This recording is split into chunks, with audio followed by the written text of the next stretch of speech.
Okay, good morning, good afternoon. Hello from Vancouver, Canada. Thank you very much for joining our webinar today.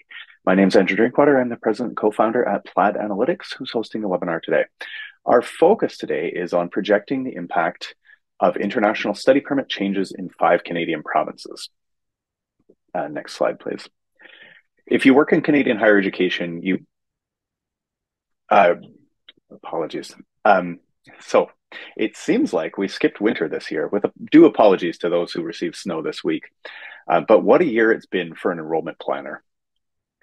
Next slide. And just cycle through all the animations there. So you may have seen some news stories on the federal government in Canada announcing a 2-year cap on international student admissions. This has morphed since the news first came out, and it has morphed more into we want to see no net new growth for the next 2 years until we figure out a better system. Next. And Plaid has not been immune to trying to understand these changes, just like many institutions and many other groups that are on the line today.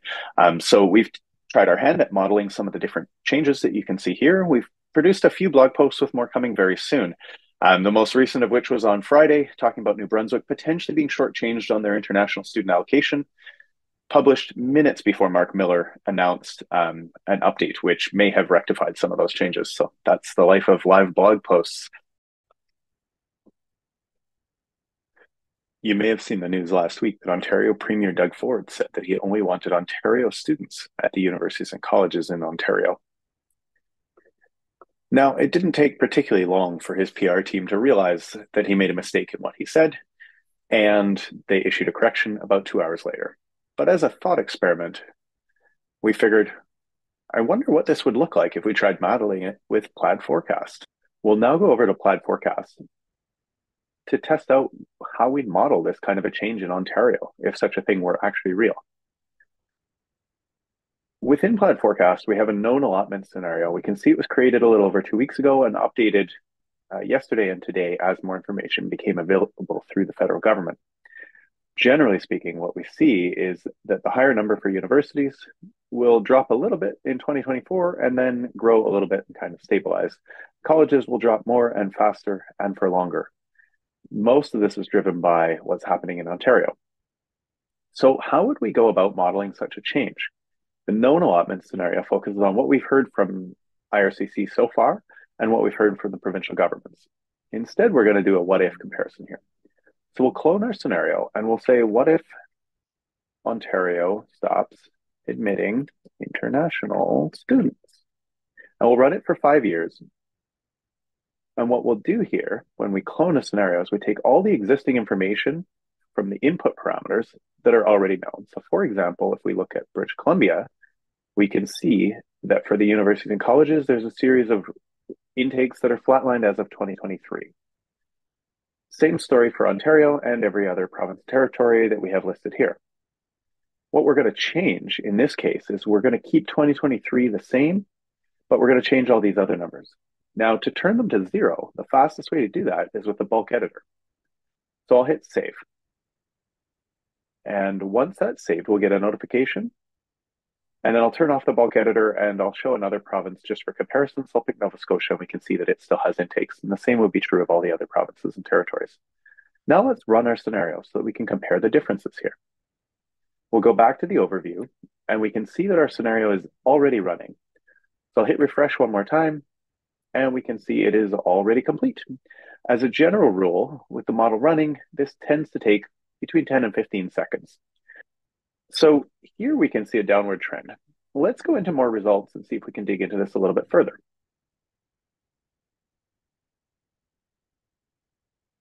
We can see here our college number going down more quickly, our university number also going down. Universities are the blue one on the top, colleges are on the bottom. So colleges will decline faster and universities will take a little bit more time. The reason for that is that there's many students currently studying in the universities and colleges, but particularly the universities, and they'll continue their studies for longer. So if we extended this out 10 years, we'd see these lines start to approach each other. So let's make a comparison here. What we could do is we could compare this to another scenario. So let's go back to our known allotments, which was the national and provincial version that was based on the changes from the federal government. Now, what we can see here is this blue line is the known allotments or the scenario based on what we think the federal government is going to do. And the orange line is the one that we just created for colleges. Same story above. So the red line is the university if everything stayed as we kind of expect it to, versus the yellow line is if they stop admitting international students, we see it really start to decline over the coming years. We can change this to by province if we so desire. And where this might get interesting is comparing what might happen in one province versus another. So we can see that in Alberta, aggregated across universities and colleges, there will be some growth over time. But what we see with Ontario is more of a decline. So we see here our known allotments on the red line. It declines a little bit into 2024 as expected. But the yellow line declines substantially from 2024 and beyond. And over time, it makes its way towards, but not actually quite towards zero. Conversely, Alberta is both the blue line and the orange line, which overlaps it. Both scenarios are exactly the same because we have the same behavior and the same inputs. So if this fictitious scenario were to come true from the yellow line, where Ontario stops admitting international, we'd see Alberta grow to a larger number of international students than what Ontario would have, somewhere between 2025 and 2026. So this gives us a few different ways that we can compare these scenarios. In closing, what we did here was we took a fictitious scenario made by a slip up of wording from one of Canada's premiers, and we said, well, what if that became reality? We put that into Plaid Forecast by cloning an existing scenario and just adjusting the pieces that we needed to adjust for our current scenario. In under 20 seconds, we were able to get our results and then compare them with the original in real time and see what the differences might be. This could help our planning process, either as a government or as an academic institution, to be able to compare scenario A, B, and C, and so on. With Plaid Forecasts, the idea is that you're going to save time by having scenarios that run quickly and easily and don't require manual reconciliation with other scenarios. You're going to reduce your risk because you're no longer as dependent on a highly skilled programmer who may leave your institution at any time. You'll benefit from having foresight a lot earlier because the barrier to running this is so much lower than it is often in institutions, and it gives you the opportunity to more effectively plan for your future. So if you're interested in learning more, we'd love to hear from you.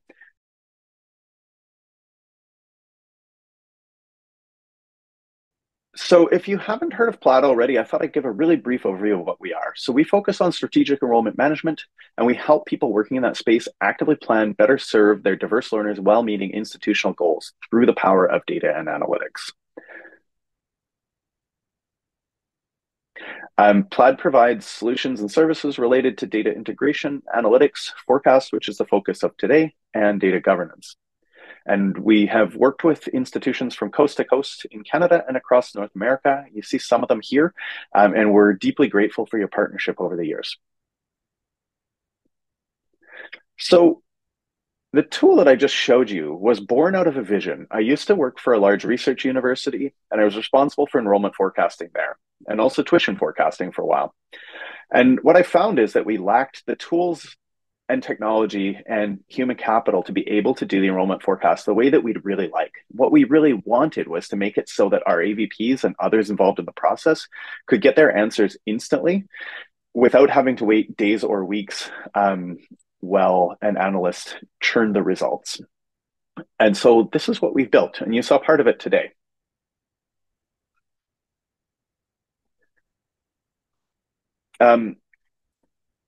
So when we talk about enrollment, it can mean a few different things to a few different people, and it can also be spelled different ways for our Canadian and American friends out there. So what we're focused on really is the part on the right here that's shown in purple. We're focused on headcount and FTE, as in how many students will attend this institution in the future.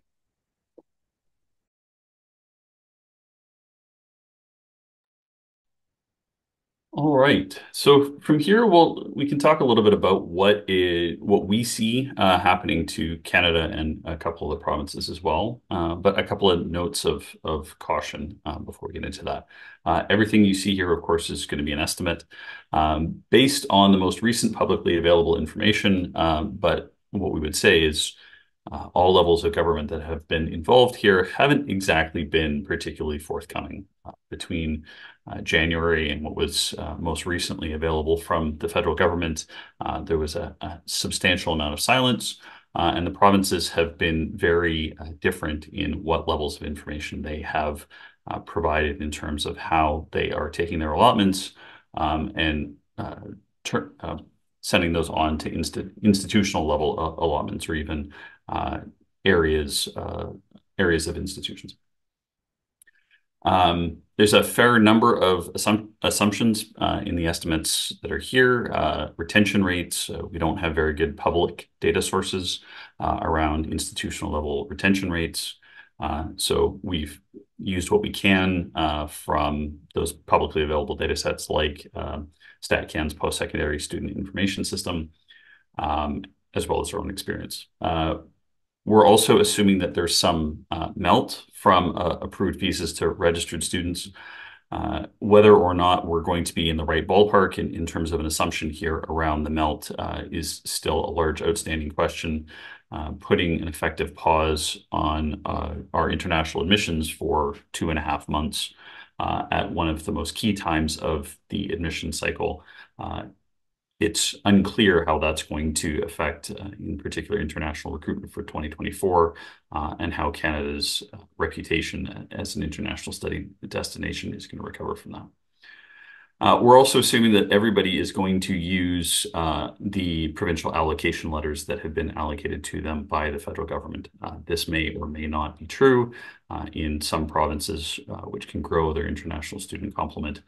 It's unclear whether they can grow at the rates that the federal government has indicated they will provide letters for. We're also taking an institutional perspective here versus the government's regulatory perspective. So the numbers, any numbers that you see here are certainly not going to match numbers that are coming from Immigration, Refugee, and Citizenship Canada. In particular, we're assuming, as mentioned, some melt from approved permits to actual registered students. Everything that we have seen from IRCC of late as well has excluded grad students. But as they're an integral part of the post-secondary system in Canada, we are factoring them in based on what we have been able to glean from IRCC's numbers. Approximately 7.5% of approved study permits in the post-secondary system are for graduate students. So let's talk about Canada. So what we can see here is we've got our estimated actuals. So these are estimated based on the latest information we have available from Statistics Canada, which is at this point fall 2021. So almost 2.5 years out of date at this particular point, augmented with numbers of approved study permits with some assumptions around melt. So everything that you see there for 2022 and 2023 is based on actual data, but they're estimates because we don't have any perfect numbers that are available. Everything from 2024 forward are estimates based on the new allocations. We're assuming that the allocations are going to be in place throughout that period of time. The government at this point, the federal government has committed to the current regime for a 2-year period. And of course, between now and the end of that 2-year period, we are due to have a federal election. So things may well change. But for the purposes of this scenario planning, we've assumed the number of letters that are going to be allocated to each province are going to be steady over the next few years. Part of what we can see is that based on what has been announced so far by the provinces and by the federal government, we expect the number of international students in the college sector in Canada to continue decreasing, whereas amongst universities, there's going to be much more steadiness over the next couple of years. Partly that's due to the ability for universities to bring in graduate students, which are outside of the current caps.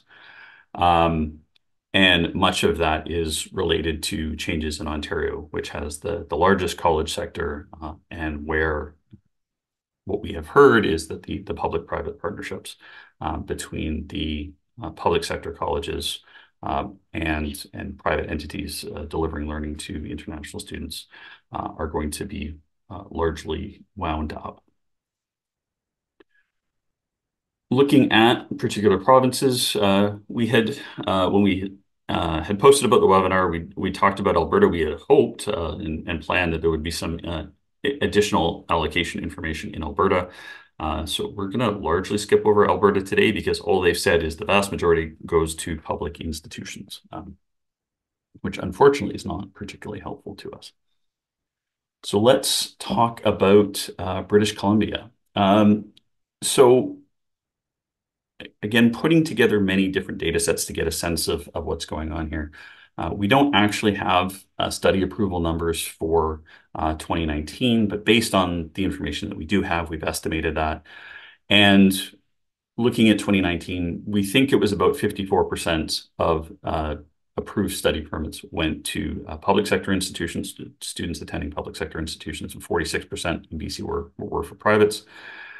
I think that's actually backwards for 2023. It's actually switched for 2023. We're going to fix or review that slide and fix that. But in 2023, it was actually 63% public and 37% public. What that means is that as the government has announced that they plan 53% of the provincial attestation letters to go to public institutions and 46% to private. That's much closer to the 2019 numbers of study permits or allocation of study permits than it is to what's happening today. So there are certainly going to be some changes. When we look in BC at universities and colleges, we can see universities again continuing to grow a little bit with the number of attestation letters that will be available to them, and colleges holding relatively steady and decreasing a little bit.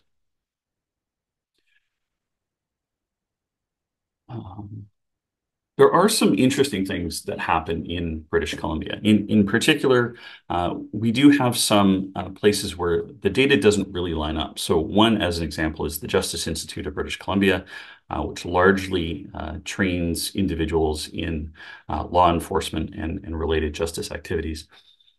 Based on IRCC numbers, their visa approvals in 2022 and 2023 were less than 200 in each of those years. But the public reporting suggests that they had 12,000 international students in the fiscal year 22-23. The biggest thing here is that students who are coming for programs of less than 6 months duration don't require visas. There's no study permit that's required. And at the JI, many of their programs are going to be short courses, and so that accounts for much of this discrepancy. But part of the takeaway here is really when the federal government is talking about numbers of study permits, that doesn't necessarily equate to the number of international students. In 2023, amongst private institutions, the University of Canada West was over a quarter of all visa approvals for students attending private institutions. And after that, it drops off pretty substantially. Alexander College was at about 6.3%, and Yorkville University at 5.5%. One of the things that we found very interesting, when IRCC publishes their numbers of study permits, they provide them as both number of new approvals and the number of renewals. And Simon Fraser University was quite a bit of an outlier. The renewal numbers are much higher than new approvals, as compared to most institutions where the number of renewals is equal to roughly, or even a little bit lower than the number of new approvals. We thought at first this might be something to do with Fraser International College, which is Simon Fraser University's partnership with Navitas as an admissions pathway for international students. But Navitas has other partnerships elsewhere in Canada, and we didn't see the same pattern at those other partner institutions. Anybody's got any brilliant ideas here? We are more than open to finding out what others think might be going on here. So New Brunswick is one province where we actually have some institutional level allocations, as opposed to BC, which is at this point only publicly indicated the spread between public and private institutions. In early March, there was an article in the Telegraph Journal in New Brunswick, which indicated institutional level allocations of provincial attestation letters. Since that article was published, the federal government has increased New Brunswick's allocation. One of the things about New Brunswick is that their provincial approval rate for study permits was closer to 40% compared to the the countrywide average of 60%. And so simply allocating based on an assumption that everyone would have a 60% approval rate, which appears to be what IRCC did in their first pass, would have severely disadvantaged New Brunswick. Some of that has been updated with the latest release of numbers. And so we took that additional allocation and simply allocated it to all of the institutions in New Brunswick based on the proportions that they got in the original Telegraph Journal article. So take this for what it's worth. It is based on reporting. It's not based on direct government sources, and it has been adjusted. If we look at some of the larger institutions, in particular the four largest institutions in New Brunswick, we can see that Université de Moncton and University of New Brunswick, we can expect them to actually see some increase. New Brunswick is a province where there is some ability to grow. The New Brunswick Community College, their allotment, again, based on that Telegraph Journal article, is not necessarily sufficient for them to maintain their current levels. We would expect to see them decrease. And I believe that the blue line there is the Francophone community college system in New Brunswick. And then other institutions, we can see a little bit of a dip there over the next couple of years before starting to flatten out.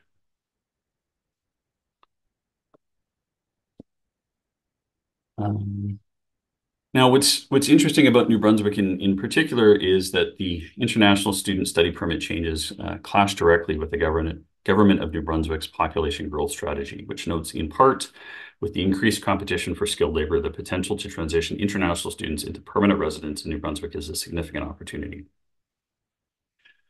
So as they won't be able to grow as much with a specific allotment of study permits, it will be interesting to see how the government actions this over the next few years. So let's talk about Nova Scotia next. Similar to New Brunswick, we actually have some institutional level allocations. In this case, it was done by government press release. Similarly to what happened in New Brunswick, that was done before the increased allocations, and they haven't republished that press release with updated allocations. And so we've taken those increased numbers and allocated them to institutions proportionally based on that original government press release. We can see the college sector still growing a little bit, but then flattening out, and the university sector continuing to grow a little bit as well. Now, please take this with a fairly massive grain of salt, because this is one of the places where some of our assumptions may in fact not accurately reflect what the government is planning on doing. So as mentioned, we took those original allocations and then with the increase that we've seen from the federal government to Nova Scotia in the last week, we allotted those to all institutions proportionally. However, the government's press release really indicated that they were planning on reining in some of the international student recruitment at Cape Breton University. So our assumption about what they might do with that additional allotment may or may not accurately reflect what their intentions are over the next few months. One interesting case down here, which is down a little bit with the purple line here, is Université Sainte-Anne. Their allocation is noticeably higher than what their historical numbers that are publicly available indicate. In theory, they'll have room to grow. However, the government press release says that, again, their intake will actually be lower in the coming year. So this may be another one of those places where there simply isn't enough public data to truly understand what might happen. But it will be interesting to see how some of the institutions respond to this in Nova Scotia. And then we have Ontario. So as mentioned, Ontario's college system, we would expect to see a fairly large decrease, in particular with the public-private partnerships being wound up. The college system is going to see a fairly substantial decrease in the number of international students. The university sector, we would expect to see a little bit more steady, with a little bit of growth even over the next few years. What's interesting is Ontario, they have only indicated at this point the proportion to go to publics and privates. So that's 96% to publics and 4% to private universities and language schools, with nothing reserved for private colleges. Ontario's news release indicated that Algoma is the only university that will see lowered numbers in 2024, but 11 of the 24 colleges won't see declines. So essentially those without the public-private partnerships that aren't Conestoga College will see numbers more in line with 2023 numbers. It's also not entirely clear from the public data what a language school is in Ontario. In the designated institution list, there's 12 institutions that have language in their name, but we suspect that that is missing a lot of institutions that simply don't have language in their name anywhere. In Ontario, the 96% of the provincial attestation letters being provided to public institutions is going to substantially protect the public institutions. Our estimate is that there were about 158,000 non-PPP undergraduate approvals in Ontario in 2023. Based on the math of their allotments of 235,000, 96% of that's about 226,000. Once we account for approval rates and some melt, we expect to see something on the order of an 18% decrease in the number of new international students coming into Ontario, compared to the 35% that was originally being talked about in the federal government's communications. It's certainly not that size. There are some interesting patterns around graduate students. So the University of Windsor, for example, amongst international students, 82% of them are in graduate programs, and at Lakehead, it's 53%. While all of the universities are somewhat insulated on the grad side, these two institutions in particular are going to see far fewer impacts than others. There's also, of course, some private universities that largely focus on graduate students as well.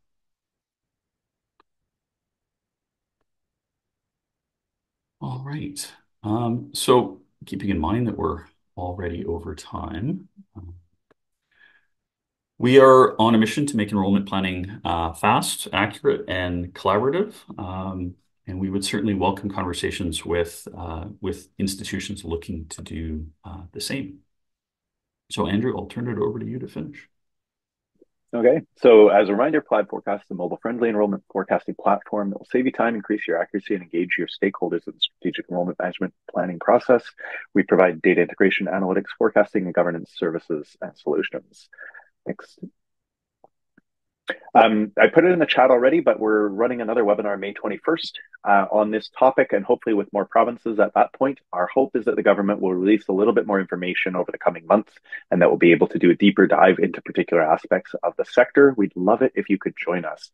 The other thing is we may start seeing applications information, particularly from Ontario universities by that point. And so there may be updates where we can see whether or not there has been a change in international student desire to come to Canada.